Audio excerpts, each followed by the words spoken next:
C'est le préfet qui nous a demandé le plan de vente. Des affrontements entre conducteurs de moto et agents de la mairie de la ville, des communes d'arrondissement et même des forces de l'ordre sont légion dans la capitale. Des scènes parfois d'une rare violence qui se terminent souvent dans le sang, non sans laisser des séquelles et une cascade de pleurs. J'ai garé seulement jusqu'à là-bas. Vous avez vos papiers?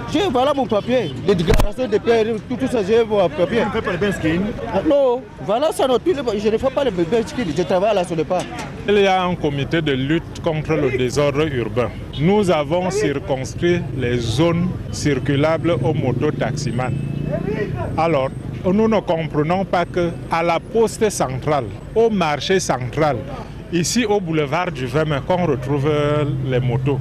Les zones interdites sont pourtant bien connues des acteurs du transport par moto, mais ces derniers s'illustrent par une défiance qui donne à l'autorité administrative l'impression que le chien aboie, puis la caravane passe. Donc nous disons encore que nous n'allons plus nous borner à confisquer seulement les motos.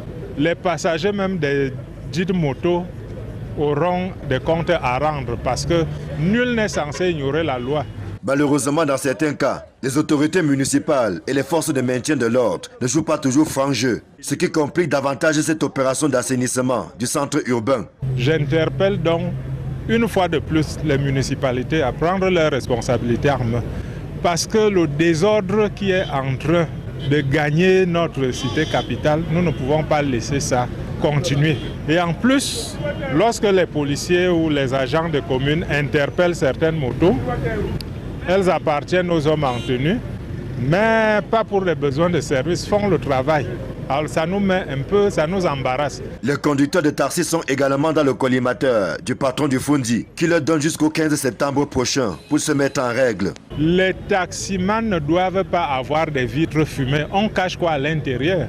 Ça, c'est une mesure qui rentre dans la lutte contre l'insécurité dans les taxis. Et il faut avoir des numéros de portier, ça nous permet de les identifier. C'est un prélude aussi au recouvrement de l'impôt libératoire par les municipalités. L'assainissement du secteur des transports par moto et taxi est un gros caillou dans la chaussure du gouvernement. Le durcissement de ton de l'administration se heurte malheureusement à la résistance des principaux concernés qui visiblement ne sont pas prêts à abdiquer.